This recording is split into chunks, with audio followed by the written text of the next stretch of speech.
சப்பாத்தி, தோசை, சாதம் இப்படி எல்லாத்துக்குமே சூட் ஆகிற மாதிரி ஒரு சைட் டிஷ் செய்யணும் அப்படின்னு நினச்சிங்கன்னா இந்த ரெசிபியை ட்ரை பண்ணி பாருங்கள். வணக்கம் and welcome to chef circle. இன்றைக்கி நம்ம வீடியோவில் ரொம்ப டேஸ்டான, ரொம்ப குயிக்காக ஈஸியாக செய்யக்கூடிய முட்டை மசாலா எப்படி செய்யறதுன்னு தான் பார்க்க போகிறோம். இந்த முட்டை மசாலா செய்கிறதுக்கு ஒரு பேனில் 1 டீஸ்பூன் அளவுக்கு எண்ணெயை சூடு பண்ணிக்கலாம். நான் இங்கே தேங்காய் எண்ணெய் எடுத்திருக்கேன். நீங்கள் நல்லெண்ணெய் சேர்த்துனீங்கனாலும் நல்ல டேஸ்ட் இருக்கும்.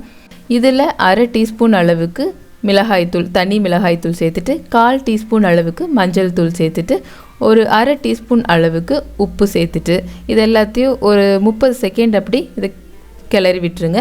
எண்ணெயில் லைட்டாக இந்த மசாலா எல்லாம் பொரிஞ்சதுக்கப்புறம் இதில் வேக வச்ச முட்டையை 2ஆக கட் பண்ணி வச்சுருக்கேன். நான் இங்கே 6 முட்டையை வேக வச்சு அதை 2ஆக கட் பண்ணி வச்சுருக்கேன். அதை ஃபஸ்ட்டு அந்த மஞ்சள் இருக்கிற சைடு போட்டு ஒரு 2 நிமிஷத்துக்கு ஃப்ரை பண்ணிக்கலாம். அதுக்கப்புறம் திருப்பி விட்டு மறுபடியும் ஒரு நிமிஷத்துலேருந்து 2 நிமிஷத்து வரைக்கும் லோ ஃப்ளேம்லேயே வச்சு ஃப்ரை பண்ணிவிட்டு இதை தனியாக வச்சிடலாம். அதுக்கப்புறம் ஒரு 3 பெரிய வெங்காயத்தை சும்மா ரஃப்பாக கட் பண்ணி வச்சுருக்கேன். இதை ஒரு மிக்சர் ஜாரில் சேர்த்துட்டு இது கூட 10 பூண்டு பல், ஒரு இன்ச் அளவுக்கு இஞ்சி, இதுக்கப்புறம் ஒரு கைப்பிடி அளவு நல்லா கையில் ஃபுல்லாக இருக்கிற மாதிரி புதினா இலை நல்லா சுத்தம் பண்ணி வாஷ் பண்ணி வச்சுருக்கேன். இதை சேர்த்துட்டு இது கூட கொஞ்சம் தண்ணி சேர்த்து நல்லா ஸ்மூத்தாக அரைச்சி எடுத்து வச்சுக்கலாம். அதுக்கப்புறம் ஒரு பெரிய பேனில் 2 டேபிள் ஸ்பூன் அளவுக்கு எண்ணெய் சேர்த்துக்கலாம். எண்ணெய் நல்லா சூடாகி வந்ததுக்கப்புறம் இதில் நம்ம அரைச்சி வச்சுருக்க மசாலாவை சேர்த்துட்டு இந்த மசாலாவோட பச்சை வாசனை போகிற அளவுக்கு இதை குக் பண்ணிக்கலாம். இதோட பச்சை வாசனை போகிறதுக்கு எப்படியும் ஒரு 5லேருந்து 10 நிமிஷம் தாராளமாக எடுத்துக்கும். கம்ப்ளீட்டாக லோ ஃப்ளேமில் வச்சு குக் பண்ணுங்கள், அப்போ டேஸ்ட் நல்லாயிருக்கும். இந்த மசாலாலேருந்து எண்ணெயெல்லாம் பிரிஞ்சு வர ஸ்டேஜ் வரைக்கும் இதை நல்லா வதக்கிக்கலாம். அப்பப்போ நல்லா கிளறி விட்டு அப்பப்போ விட்டு நல்லா குக் பண்ணிங்கன்னா அந்த மசாலாவோட பச்சை வாசனையெல்லாம் போய் நல்லா எண்ணெயெல்லாம் பிரிஞ்சு வரும். இதோட கலரும் நல்ல க்ரீன்லேருந்து ஒரு மாதிரி எல்லோயிஷ் க்ரீனாக மாறும். ஸோ இந்த ஸ்டேஜ் வரைக்கும் இதை நம்ம வதக்கிக்கலாம். இதில் போட்டிருக்கிற புதினா ஒரு சூப்பரான ஃப்ளேவர் கொடுக்கும் இந்த முட்டை மசாலாவுக்கு. ஸோ இந்த மாதிரி நல்லா பச்சை வாசனை போய் இதெல்லாம் நல்லா வதங்கினதுக்கப்புறம் இதில் 2 தக்காளியை பொடியாக நறுக்கி வச்சுருக்கேன். அதை சேர்த்துட்டு அதை ஒரு டைம் நல்லா மிக்ஸ் பண்ணி விட்டுக்கலாம். நீங்கள் தக்காளியையும் நல்லா பியூரியாக அரைச்சி சேர்த்துறதுனால தாராளமாக சேர்த்துக்கலாம். அதுக்கப்புறம் இதை வதக்கி விட்டுட்டு இதில் 2 டீஸ்பூன் அளவுக்கு கொத்தமல்லி பவுடர் சேர்த்துக்கோங்க. அதுக்கப்புறம் 2 டீஸ்பூன் அளவுக்கு தனி மிளகாய்த்தூள், வேறு எந்த இதுவும் சேர்த்த வேண்டாம், தனி மிளகாய்த்தூள் தான் இதுக்கு நல்லாயிருக்கும். இது கூட 1 டீஸ்பூன் அளவுக்கு கரம் மசாலா, 1/2 டீஸ்பூன் அளவுக்கு மஞ்சள் தூள். இந்த கொத்தமல்லி பவுடரும் தனி மிளகாய் தூளும் ஒரே அளவில் இருக்கணும். கரம் மசாலா அதுலேருந்து பாதி அளவு இருக்கணும். அதுக்கப்புறம் தேவையான அளவு உப்பு சேர்த்துட்டு இதை நல்லா மிக்ஸ் பண்ணி விட்டுக்கோங்க. ஒரு நிமிஷத்துலேருந்து 2 நிமிஷத்துக்கு நல்லா இதை மிக்ஸ் பண்ணி விட்டுறலாம். மிக்ஸ் பண்ணி விட்டுட்டு அதுக்கப்புறம் நம்ம பேனை கவர் பண்ணி குக் பண்ண போகிறோம். இந்த எக் மசாலாவுக்கு வேறு எந்த மசாலாவும் நம்ம சேர்த்த போகிறதில்ல. இப்போ நம்ம அரைச்சி போட்டது, அதுக்கப்புறம் இந்த கொத்தமல்லி powder, red chilli powder, garam masala, அவ்வளோதான். இதுவே ஒரு சூப்பரான டேஸ்ட்டு கொடுக்கும்.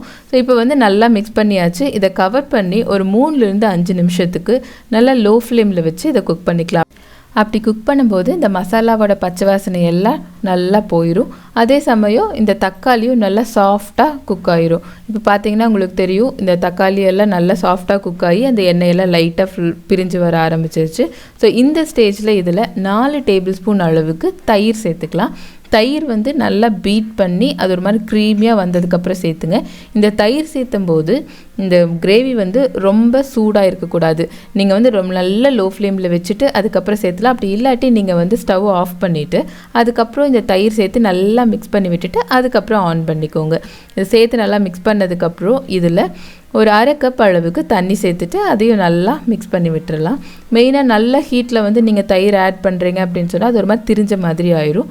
இப்போ பேனை கவர் பண்ணி ஒரு 5 நிமிஷத்துக்கு லோ ஃப்ளேமில் வச்சு குக் பண்ணால் நல்ல பதத்துக்கு அந்த எண்ணெயெல்லாம் பிரிஞ்சு வர்ற மாதிரி ஆகும். இப்போ இதை ஒரு டைம் நல்லா மிக்ஸ் பண்ணி விட்டுட்டு இதில் நம்ம ஃப்ரை பண்ணி வச்சுருக்க எல்லா எக்கையும் சேர்த்துக்கலாம். சேர்த்துட்டு இதை ரொம்ப கிளறி விடாமல் லைட்டாக மேலாப்படி அந்த எக் உள்ளே டிப் ஆகிற அளவுக்கு இதை மிக்ஸ் பண்ணி விட்டுட்டு இதை மறுபடியும் கவர் பண்ணி ஒரு 5 நிமிஷத்துக்கு லோ ஃப்ளேம்லேயே வச்சு குக் பண்ணுங்கள். அப்படி குக் பண்ணும்போது இந்த முட்டையில் மசாலா எல்லாம் இறங்கி முட்டையோட டேஸ்ட்டும் கிரேவியில் நல்லா இறங்கிடும். கடைசியாக இதில் கொஞ்சம் கசூரி மேத்தி, அதாவது வெந்தய இலை இருக்குள்ள அதோட ட்ரை லீவ்ஸ் சேர்த்துட்டு இதை நல்லா அப்படியே லைட்டாக மிக்ஸ் பண்ணி விட்டுருங்க.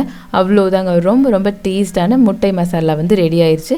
இதில் நீங்கள் வேணும்னா கொஞ்சம் கொத்தமல்லி இலை கூட தூவிக்கலாம், ரொம்பவுமே நல்லாயிருக்கும். ஸோ இந்த முட்டை மசாலா கிரேவி வந்து சப்பாத்திக்கு ஒரு சூப்பரான காம்பினேஷனாக இருக்கும். தோசைக்கு, சாதத்துக்கு எல்லாத்துக்குமே பிசைஞ்சு சாப்பிட்லாம். ஸோ இந்த முட்டை மசாலா கிரேவியை செஞ்சு பார்த்துட்டு எப்படி வந்துச்சு அப்படின்னு சொல்லி உங்களோட ஃபீட்பேக்கை எனக்கு கமெண்ட்டில் சொல்லுங்கள். ப்ளஸ் உங்களோட சப்போர்ட் இல்லாமல் எதுவுமே பாசிபிள் கிடையாது. ஸோ இது வரைக்கும் நம்ம சேனலை நீங்கள் சப்ஸ்கிரைப் பண்ணலை அப்படின்னு சொன்னால் மறக்காமல் சப்ஸ்கிரைப் பண்ணுங்கள். கூடவே பக்கத்தில் இருக்கிற பெல் ஐக்கானையும் ப்ரெஸ் பண்ணுங்கள். அப்போ தான் நான் போகிற வீடியோஸோட நோட்டிஃபிகேஷன் உங்களுக்கு வரும். தேங்க்யூ ஃபார் வாட்சிங். Take care. Bye bye.